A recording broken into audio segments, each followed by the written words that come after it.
Donc il a ouvert le 11 juillet, on était donc en pleine pandémie.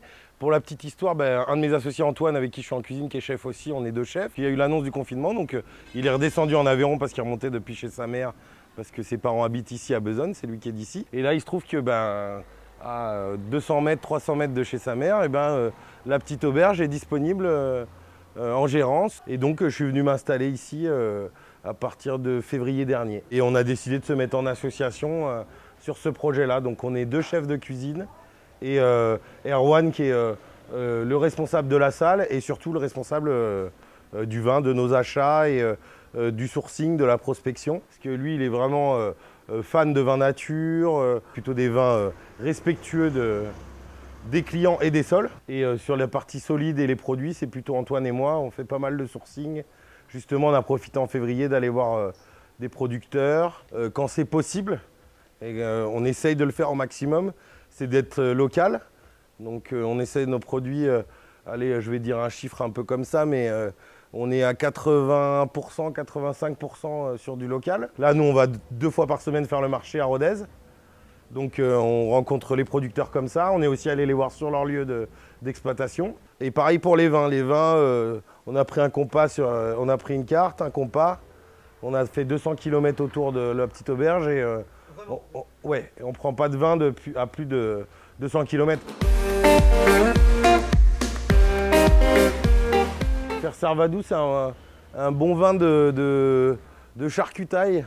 Il n'y a pas de secret, hein. De toute façon, ici, il y a beaucoup de charcuterie et le vin va avec ça. Je pense qu'il n'y a pas de secret. C'est souvent comme ça dans les métiers de bouche.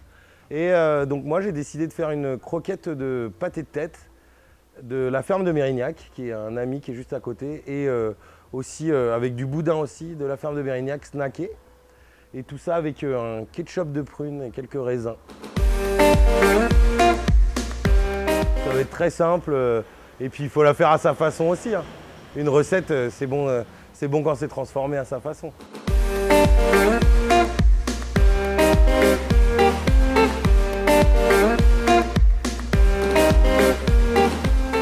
Donc là c'est pâté de tête dont je parlais tout à l'heure, qui est super bon.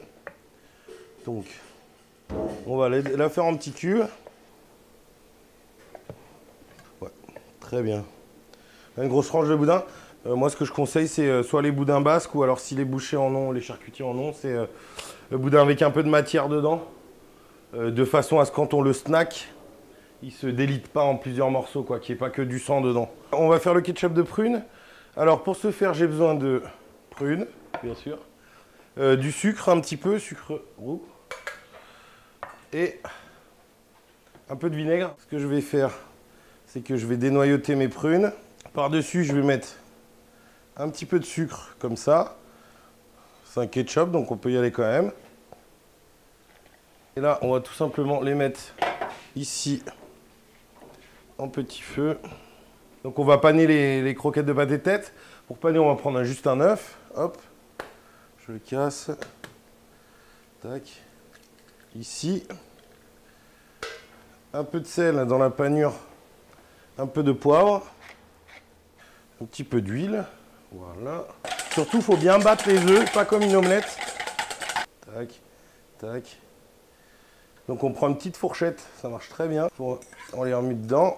Et là, je vais les mettre dans la panure. Là, on reprend ses mains. Si chez vous, vous n'avez pas de friteuse ou que c'est pas possible d'en faire une, ça marche très bien aussi en les mettant à la poêle. À côté, en mettant un petit peu de matière grasse et en les faisant sur chaque face colorée, ça sera très bien, et un petit coup au four à la fin. Voilà. On va les mettre à dégraisser, il faut bien les tourner dans tous les sens. Hop. Boudin bien snacké, bien croustillant sur le dessus. Et après, on va attaquer le dressage. Un peu de rouge, celui-ci il n'est pas fermenté, il n'y a pas d'alcool. Un tout petit peu d'huile dedans. Pour le dressage, on va faire un truc très simple. On va poser le boudin un peu, j'aime pas trop centrer, donc on va pas centrer, avec une petite croquette par-dessus. Les petits raisins qu'on avait préparés, on va les mettre, on va les faire rouler un peu dans de la ciboulette, c'est pour faire joli. Les petites prunes en ketchup, au vinaigre et au sucre. Le jus de prune, vinaigré, les raisins, tac. Et on finit par un petit peu de piment d'Espelette pour relever un peu le tout. Et voilà, c'est terminé.